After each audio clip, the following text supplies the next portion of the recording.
57 morts, 16 portés disparus le 14 novembre 2021 à Inata. Au moins 9 gendarmes et une dizaine de civils tombés à Foubé une semaine après. Les Burkinabés sont sous le choc et en colère.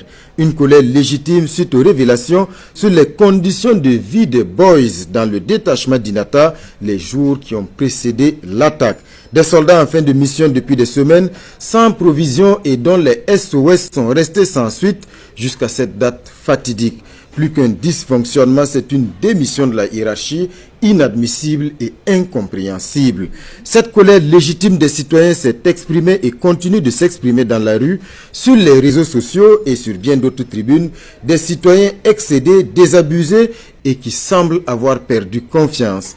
Une colère qui s'est exprimée également dans le blocage du convoi de l'armée française accusé de ne pas jouer franc jeu dans son engagement dans la lutte contre le terrorisme à nos côtés. 6 ans que dure cette guerre et l'on est effectivement en droit de se demander quelle est la vraie contribution de ce partenaire et allié considéré comme la 7e puissance militaire au monde.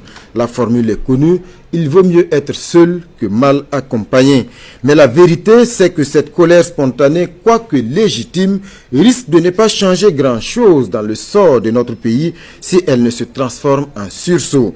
Le bateau tangue et prend l'eau et nous devons avant toute chose nous recentrer sur nos valeurs communes et sur notre capacité intrinsèque, car quand le peuple burkinabé se met debout, il déplace des montagnes. Une chose est sûre, faire de la politique en ce moment serait danser au bord du précipice. C'est un luxe que l'on ne peut se permettre dans une situation aussi grave. C'est tous ensemble que l'on triomphera ou que l'on périra. Tout n'est pas perdu si l'on fait les bons choix, le temps de la politique viendra. Le président du Faso a évoqué des dysfonctionnements et annoncé des mesures disciplinaires contre certains cadres du commandement et promis que d'autres suivront. Mais à l'évidence, les termes, le temps et la nature de la réaction ne sont pas en phase avec la gravité, l'urgence et la profondeur du problème. Nous sommes en guerre et ce qui se joue, ce n'est ni plus ni moins que la survie de notre Faso. Déjà des pans entiers du territoire sont sous coupe réglée de l'ennemi qui parade et fait rayer sa loi. Trop de frères, trop de maris, trop d'enfants sont tombés.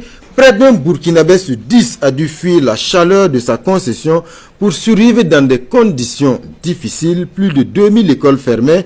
Plus que jamais, les citoyens veulent voir leur président dans sa tenue de combat. Il faut décider ici et maintenant. Il faut faire le ménage autant dans l'armée que dans la gouvernance. Trancher dans le vif, il faut véritablement une rupture. Composer avec ceux qui ont un véritable sens du sacrifice et du patriotisme, d'où qu'ils viennent sans aucune considération des bords ou des alliances politiques. Rassembler les Burkinabés par des décisions politiques courageuses, c'est dans la tempête que l'on reconnaît le capitaine. La seule priorité aujourd'hui doit être cette lutte pour la survie de ce pays que nous avons hérité de nos valeureux dévanciers et que nous avons le devoir de léguer intact aux futures générations. Tout le reste nous semble anachronique. Pour le président Kaboré, c'est certainement la dernière chance. Il va falloir abattre la dernière carte. Pas besoin d'être un fin politologue pour comprendre que le chef de l'État fait actuellement l'expérience, l'amère expérience de la solitude du pouvoir. Un président seul dans la tempête, abandonné à lui-même par un gouvernement fébrile et visiblement dépassé par les événements, Roch Kaboré doit en tirer les conséquences. S'allier les compétences qu'il faut et elles sont là. Dans l'armée, dans la société civile, dans l'opposition, dans la majorité, dans nos universités, et j'en oublie certainement. Les Burkinabés ont en tout cas besoin d'un gouvernement de combat digne de confiance.